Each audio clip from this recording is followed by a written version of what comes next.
दोस्तों, तो आज की इस वीडियो में फिर से एक बार हम लोग इतिहास के पन्नों पे जोर डालते हैं और आज की इस वीडियो में हम लोग जानने वाले हैं फिरोज शाह तुगलक के बारे में। आखिर में कौन था फिरोज शाह तुगलक और कौन से वंश पे जाके शासन किया था और इन्होंने कौन कौन सी काम की थी। आज की इस वीडियो में हम लोग पूरी जानकारी प्राप्त करने वाले हैं फिरोज शाह तुगलक के बारे में। चलिए दोस्तों, वीडियो का स्टार्ट करते हैं। उनसे पहले जो भी दोस्त हमारे चैनल पर न्यू आए हैं, चैनल को सब्सक्राइब कर लीजिए और बेल आइकन को प्रेस कर दीजिए ताकि इतिहास से रिलेटेड अगर कोई न्यू कंटेंट बनता है तो उसका नोटिफिकेशन आप तक जल्द से जल्द पहुंच जाए। दोस्त एक मिनट, हमको ये समझ में आता, अगर आप सब लोग यानी सोचते होंगे जो ये ड्राफ्टिंग कर देता है, ड्राफ्टिंग के बाद आखिर में क्या होता है।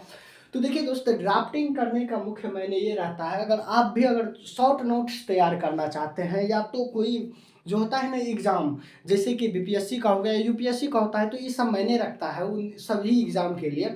तो कोई शॉर्ट नोट्स जैसे ही तैयार करना अगर चाहता है तो हमारे बोर्ड से भी शॉर्ट नोट्स तैयार कर सकता है, क्योंकि इसमें हर चीज़ जो है शॉर्ट्स में लिखा रहता है और इनका तो हम डिटेल करवे करते हैं और इस शॉर्ट्स नोट्स से जो होगा ना आपको आगे चल के सुविधा रहती है जो रिवाइज करने में। चलिए दोस्त, अब वीडियो को शुरू करते हैं। दोस्त, अगर हम लोग दिल्ली सल्तनत की बात करें तो दिल्ली सल्तनत में हम लोग दो वंश के बारे में पीछे पड़ चुके हैं। उसके बाद तुगलक वंश के बारे में हम लोग जान रहे थे और तुगलक वंश में ही हम लोग जो है गयासुद्दीन तुगलक और मोहम्मद बिन तुगलक के बारे में जान चुके थे। इसमें जो था गयासुद्दीन तुगलक के बारे में जान चुके थे और इनका मृत्यु कैसे हो गया था, तो एक लकड़ी का महल गिरने से इनकी मृत्यु हो गई थी।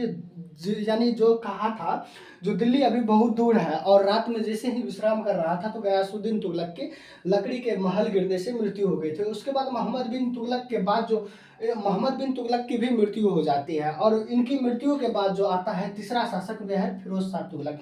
और फिरोज शाह तुगलक जो है ना तुगलक वंश का तीसरा शासक है और ये जो है दिल्ली सल्तनत पे जो है 1351 ईस्वी से लेकर और 1388 ईस्वी तक शासन करता है। कितना तक, तो 1351 ईस्वी से लेकर और 1388 ईस्वी तक शासन करता है। इसका जो राज्य अभिषेक हुआ था, यानी जैसे कि कोई राजा रहता है तो उसका राज्य अभिषेक होता है। जैसे अगर हम राम की अगर बात करें तो राम जब वनवास से लौट रहे थे भगवान श्री राम, तो उनका भी राज्य अभिषेक हुआ था। तो वैसे ही अगर इसका भी राज्य अभिषेक का अगर बात करें तो राज्य अभिषेक 1351 ईस्वी में हुआ था।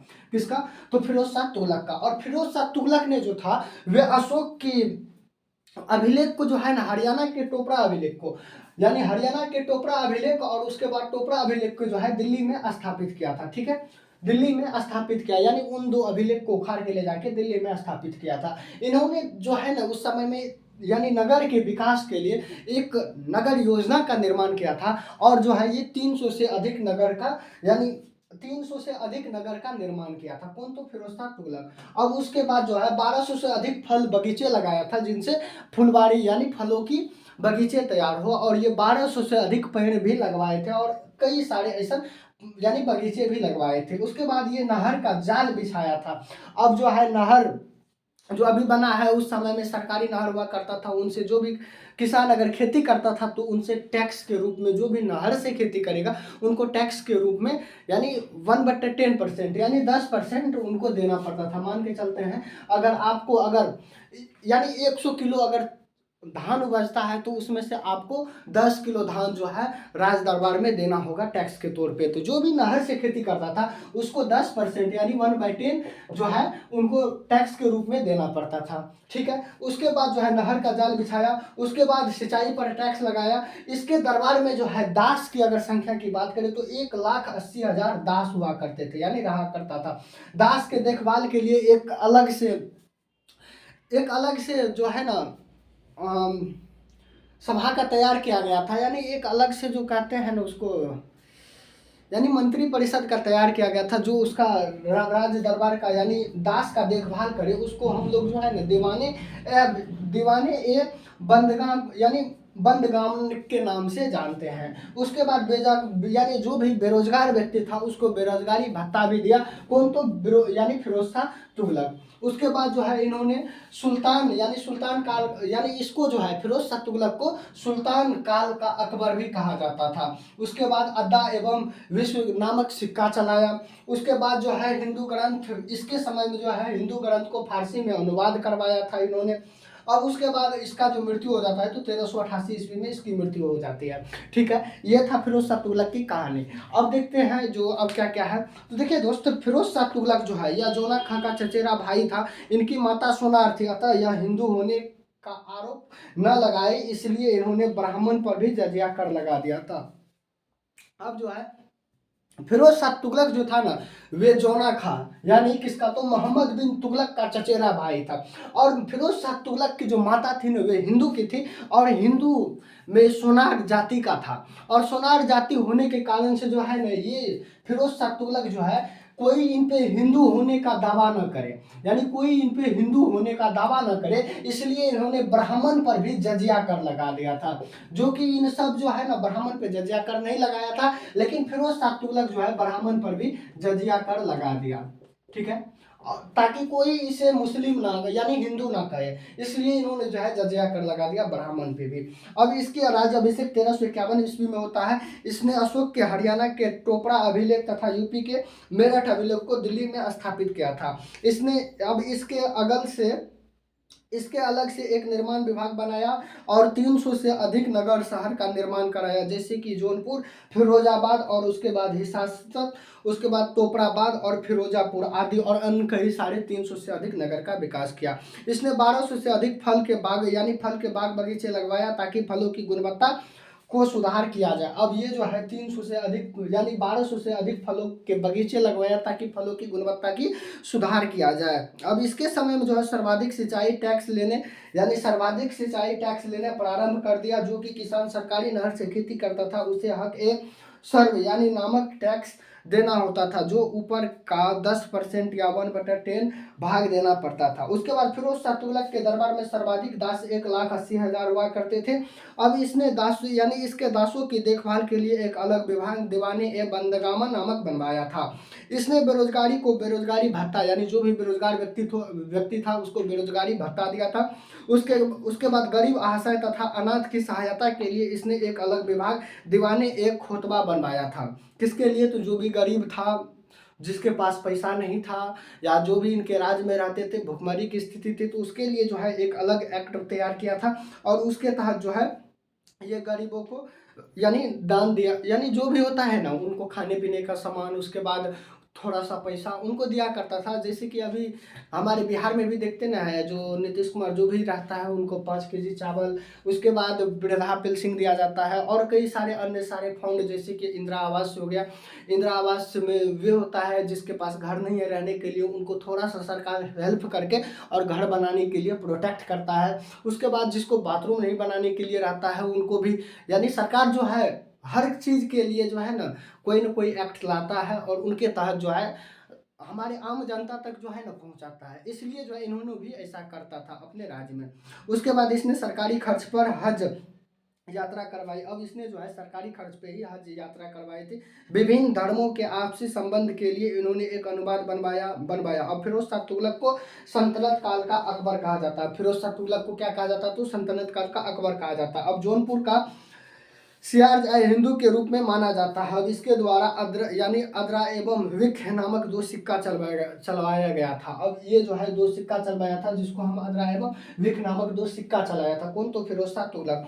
उसके बाद फिरोज शाह तुगलक ने दिल्ली को कोटटा दुर्ग का निर्माण करवाया और दिल्ली में जो है कोटटा दुर्ग का भी निर्माण करवाया था। कौन, तो फिरोज शाह तुगलक। इसके समय में सर्वाधिक सिंचाई तथा लोक निर्माण कार्य पर अधिक धन खर्च किया गया था। अब इसके समय में जो है ना सर्वाधिक जो धन था वे सिंचाई यानी जो भी खेती में सिंचाई होता है तो सिंचाई पे ज़्यादा टैक्स यानी धन खर्च हुआ था। उसके बाद लोग के कल्याण के लिए, लोग के मदद के लिए ज़्यादा धन खर्च हुआ था। अब इसके समय में जो भू राजस्व वसूली के लिए भूमि को ठेके पर देने की प्रथा प्रारंभ की गई थी। अब जैसे कि मानते हैं कोई बाजार हुआ, अब बाजार जैसे कि आप लोग जाते होंगे बाजार, तो बाजार में कहीं ना कहीं आप वसूली करते हुए देखते होंगे किसी दुकानदार से, या फिर कहीं पर यानी चौराहे पे अगर कोई गाड़ी खड़ी रहती है तो गाड़ी वाले से। उनके बाद कोई जो सामान उमान बेचते रहता है साइड में बोरा और बिछा के, उसके बाद कोई सब्जी बेचते रहता है तो उनसे वसूली करते हुए रुपया लेते हुए देखते होंगे। तो इन्होंने जो है उन जमीन पे भी इन्होंने ठेके का जो है रुपया लेने का वसूली किया था और एक अलग से निर्माण किया था, एक अलग से विभाग निर्माण किया था। और उस विभाग के तहत जो है उन जमीनों से जो भी वसूली आती थी वे राज दरबार में जाती थी। इन्होंने जो है एक ठेके के रूप में जमीन को देता था, जो ये इतना जमीन है और इतने जमीन में आपको इतना वसूली करना है। ठीक है, वे ठेके पे ज़मीन किसी को दे दिया करता था। इसके द्वारा सर्वाधिक लोक निर्माण विभाग का स्थापित किया गया था। इसके यानी इसी के समय में प्रथम बार हिंदू ग्रंथ को फारसी में अनुवाद करना प्रारंभ किया था। अब इसके समय में ही हिंदू ग्रंथ को प्रथम बार जो है फारसी में अनुवाद किया था। किसके समय में? तो फिरोज शाह तुगलक के ही समय में। अब इसके द्वारा जो है, इसके द्वारा फुतिया ए फिरोज शाह पुस्तक लिखा गया था।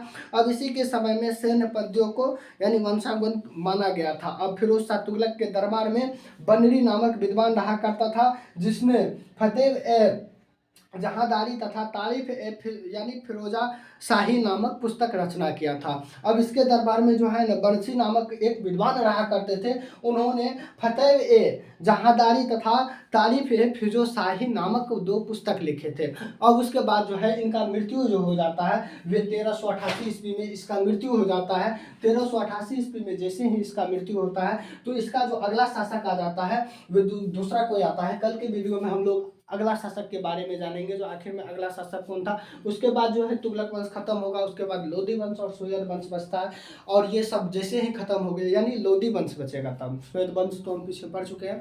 तो लोधी वंश बचेगा और लोधी वंश के बारे में हम लोग जानेंगे। और उनके बाद जो है दिल्ली सल्तनत खत्म होता है, उसके बाद विजयनगर आएगा और विजयनगर के बारे में कुछ जानेंगे। उसके बाद जो है मुगल काल आ जाएगा, जिसमें जो है वीर शिवाजी के बारे में उसके यानी उसमें जो है मुगलों के बारे में हम लोग जानेंगे आखिर में उन्होंने क्या क्या किया था। ठीक है, चलिए दोस्त, अब मिलते हैं नेक्स्ट वीडियो में। आज के लिए बस इतना ही। जो भी दोस्त न्यू आए हैं चैनल पे, चैनल को सब्सक्राइब कर लीजिए। और ये जो है ना, आपको शॉर्ट नोट्स बनाने में जो है हमारी बोर्ड बहुत ज़्यादा महत्वपूर्ण भूमिका निभाएगी। जो आप लोग शॉर्ट नोट्स तैयार कीजिए, ताकि जो है ना आगे किसी भी प्रकार की दिक्कत ना हो जब रिवाइज होने लगे तो। क्योंकि रिवाइज करने में देखिए दोस्तों, होता क्या है, जैसे कि हमारे पास भी यानी नोट्स है, ठीक है, और हम वो नोट्स को डिटेल में किए हुए हैं। अब डिटेल में किसी चीज़ को पढ़ने में और शॉर्ट से, अब देखते हैं हम जैसे शॉर्ट नोट्स तैयार किए हुए हैं, तो ये शॉर्ट नोट्स हुआ। अब इसको हम लोग देखेंगे तुगलक वंश के संस्थापक कौन था, तो गयासुद्दीन तुगलक है। ठीक है, उसके बाद हम लोग ऐसे करके आए और फिरोज शाह तुगलक के बारे में आए ना, तो एकाएक याद आता है तो 1351 में क्या हुआ था, तो इसका राज अभिषेक हुआ था। इसने क्या क्या किया था, तो हरियाणा के टोपड़ा अभिलेख को जो है उठा के ले जाके दिल्ली में स्थापित किया था। उसके बाद क्या किया था, तो 300 से अधिक नगर का निर्माण किया था। उसके बाद क्या किया था, तो 1200 से अधिक फलों या बगीचों का निर्माण किया था, ताकि बगीचों का यानी गुणवत्ता बढ़े। उसके बाद क्या किया था, तो नहर की जाल बिछाई थी। अब ऐसे करके अगर आप लोग यानी करते हैं तो बहुत ज़्यादा दिन तक भी याद रहता है। और क्या होता है, भूलने की भी बहुत ज़्यादा कम चांसेस रहती है। और एक बार आप पलटेंगे ना, तो पूरी आपकी जो है ना नज़र वहाँ तक चले जाएगी। लेकिन लॉन्ग नोट्स में जो होता है ना, जो बड़ा नोट्स रहता है, उसमें आपको एक एक चीज़ पढ़ना होता है। इसलिए जो है ना वे थोड़ा सा जो होता है रिवाइज करने में दिक्कत होता है। इसलिए आप लोग भी शॉर्ट नोट्स बनाइए। मिलते हैं नेक्स्ट वीडियो में। आज के लिए बस इतना ही। जय हिंद दोस्तों।